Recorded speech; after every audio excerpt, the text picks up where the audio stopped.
Baik, Assalamualaikum warahmatullahi wabarakatuh. Perkenalkan, nama saya Dadiwana dengan NIM K1521019. Di sini saya akan menjelaskan untuk materi pengawasan pada kelas 11 TKP.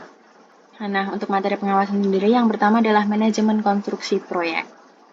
Proyek adalah suatu rangkaian kegiatan yang memiliki dimensi waktu, biaya, dan mutu, di mana dimensi waktu, biaya, dan mutu ini saling berkaitan atau tidak bisa dipisahkan satu dengan yang lain. Nah, proyek merupakan suatu kegiatan yang memiliki awal dan akhir di dalam mewujudkan gagasan yang timbul. Pada proyek-proyek yang besar, masalah-masalah yang dihadapi semakin besar dan juga kompleks karena ketika perbandingan antara proyek kecil seperti membangun rumah dan proyek besar seperti membangun gedung, itu akan memiliki perbandingan masalah-masalah yang timbul atau yang dihadapi juga akan beda gitu. Jadi disitulah kita akan membutuhkan manajemen konstruksi proyek. Kemudian untuk segitiga variabel utama dalam manajemen konstruksi adalah mutu, biaya, dan waktu. Yang udah Ibu jelasin tadi di awal, mutu itu harus sesuai target, biaya itu harus sesuai anggaran, tidak harus dicairkan sekaligus atau bisa melalui termin. Biasanya pembayaran dalam proyek itu kan melalui 3 termin ya. Termin yang pertama melalui 30%, kemudian 60%, dan yang terakhir adalah 10%, 100%, atau finishing. Nah, kalau untuk waktu itu harus on time, sesuai dokumen kontrak yang sudah disetujui di awal.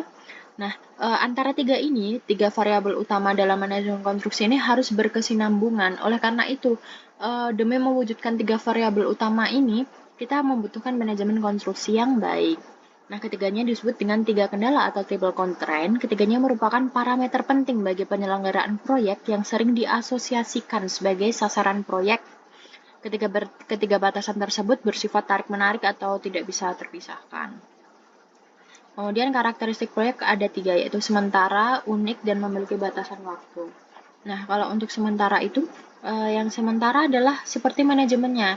Manajemen proyek seperti pengawasan, owner, pelaksana, kontraktor, seperti itu mereka bersifat sementara karena manajemen proyek itu sendiri ya terjadi di proyek itu. Apabila nanti ada proyek lain yang mereka kerjakan, yaitu memiliki karakteristik yang sendiri seperti itu. Kemudian untuk karakteristik yang kedua adalah unik. Kenapa kok unik?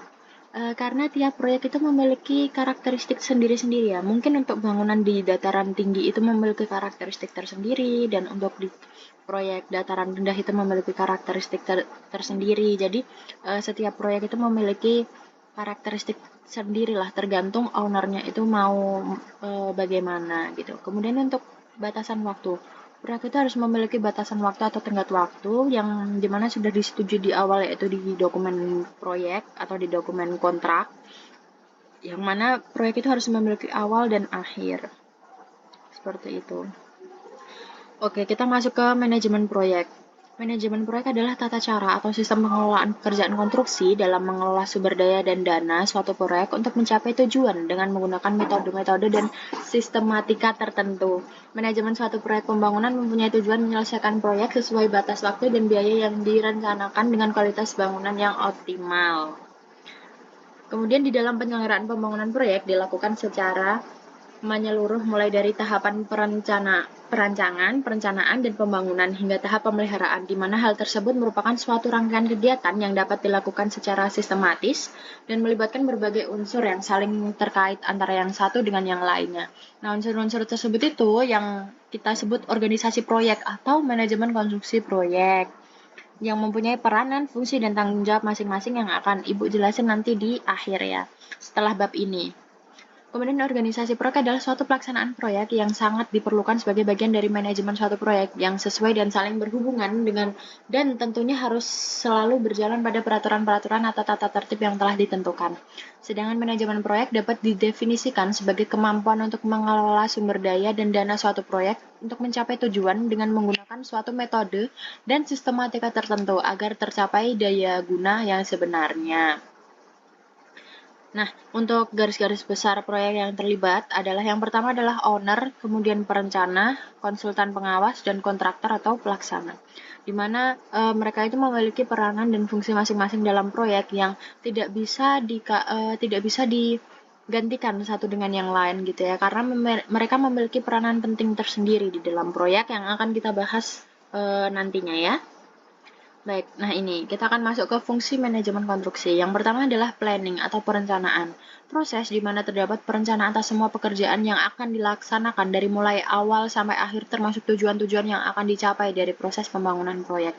Nah, manajemen konstruksi sendiri itu kita harus bisa di merencanakan dari perencana, pelaksana, dan pengawas itu kita harus bisa membuat perencanaan mulai dari awal sampai akhir termasuk tujuan-tujuan apa sih yang akan dicapai nantinya dalam proyek tersebut. Kemudian organisasi merupakan sarana yang memungkinkan orang bekerja secara efektif dan terkoordinir untuk mencapai suatu tujuan yang telah disepakati bersama. Kemudian pelaksanaan kegiatan merupakan realisasi dari proses perencanaan yang dilakukan oleh semua anggota kelompok dengan tanggung jawab sesuai dengan ketentuan-ketentuan yang berlaku.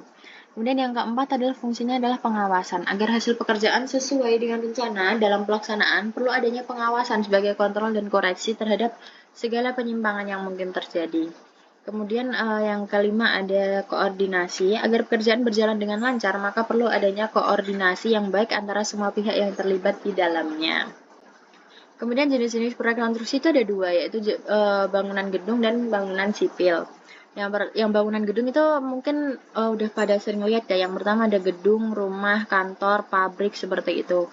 Ciri-cirinya sendiri adalah menghasilkan tempat orang bekerja atau tinggal.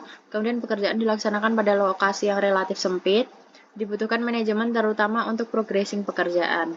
Nah, untuk ciri-ciri dari bangunan sipil itu seperti jalan, jembatan, infrastruktur. Nah, kalau untuk sekarang itu mungkin kalau di Solo itu ada contohnya pembangunan di Tawangmangu itu juga ada ciri-ciri bangunan sipil, rekonstruksi yang digunakan untuk mengendalikan alam agar berguna bagi kepentingan manusia. Nah, dilaksanakan pada lokasi yang luas dan panjang karena dia bangunan sipil yang tentang alam ya. Jadi pada lokasi yang luas dan panjang.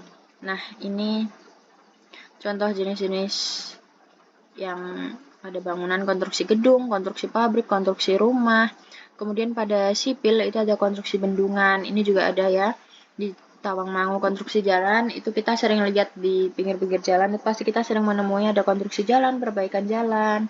Kemudian konstruksi jembatan. Kalau di Solo juga ada contohnya pembangunan jembatan Joglo ya. Nah, kita masuk ke materi fungsi dan peranan unsur-unsur pengelolaan pekerjaan konstruksi. Yang pertama ada pemberi tugas, pemilik atau owner. Itu dikenal dengan istilah Bauerhead. Bauerhead adalah badan hukum atau instansi perseorangan yang berkeinginan mewujudkan suatu proyek dan memberikan pekerjaan bangunan serta membayar biaya pekerjaan bangunan. Nah, tugas dan wewenang dari owner sendiri ada banyak.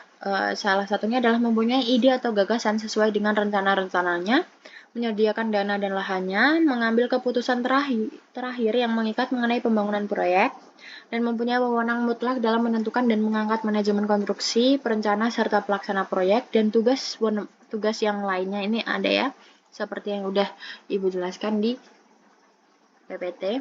Kemudian yang kedua adalah konsultan berencana, adalah perseorangan atau badan hukum yang bergerak pada jasa konstruksi bidang perencana, pekerja bangunan. Biasanya konsultan perencana itu memang perseorangan. Rata-rata apalagi untuk proyek besar itu pasti perseorangan. Nah, konsultan berencana sendiri menerima penyerahan atau pekerjaan dari pemilik proyek atau owner. Umumnya perencana itu biasanya penunjukan langsung, jarang perencana itu dibuka melalui open tender seperti itu ya, karena biasanya owner itu menunjuk langsung perencana. Nah, untuk tugas dan wewenangnya ada beberapa. Salah satunya adalah perencana berkewajiban untuk berkonsultasi dengan pihak proyek pada tahapan perencanaan dan menyusun dokumen proyek. Kemudian membuat gambar perencanaan yang meliputi gambar struktur, arsitektur, serta mekanikal dan elektrikal. Terus perencana berkewajiban untuk mengadakan pengawasan berkala dalam bidang arsitektur dan struktur. Membuat estimasi atau perhitungan biaya pembangunan secara garis besar yang akan menjadi acuan, kemudian bertanggung jawab penuh terhadap hasil perencanaan, bertugas menghadapi kontraktor atau pelaksana dalam hal memberikan penjelasan, kemudian merencanakan setiap perubahan dari rencana semula dan mempertanggungjawabkan hasil perencanaan kepada pemilik proyek. Kemudian yang ketiga ada konsultan pelaksana. Ini biasanya melalui open tender atau penunjukan langsung juga bisa. Nah, untuk tugas dan wewenang dari konsultan pelaksana adalah melaksanakan tugas yang diberikan dengan mematuhi peraturan dalam dokumen yang berkaitan dengan penyelenggaraan bangunan. mengadakan konsultasi dengan divisi perencana serta mendapatkan bimbingan maupun pengarahan dari divisi pengawas mengenai pelaksanaan pekerjaan, menyusun rencana kerja proyek, menyediakan tenaga kerja, barang, peralatan, dan prasarana kerja yang memadai, membuat detail pelaksanaan atau shop drawing, dan membuat gambar akhir pekerjaan atau as-built drawing. Kemudian menjamin keamanan dan keselamatan kerja, membuat laporan harian, mingguan, dan bulanan, mengadakan pengujian terhadap hasil pekerjaan yang telah dilaksanakan, kemudian mengadakan perbaikan, perubahan, rekonstruksi, dan pembetulan. Baik, Ibu rasa untuk materi minggu ini itu dulu. Untuk materi minggu depan adalah penjadwalan proyek konstruksi. Selanjutnya akan kita bahas di minggu depan. Wassalamualaikum warahmatullahi wabarakatuh.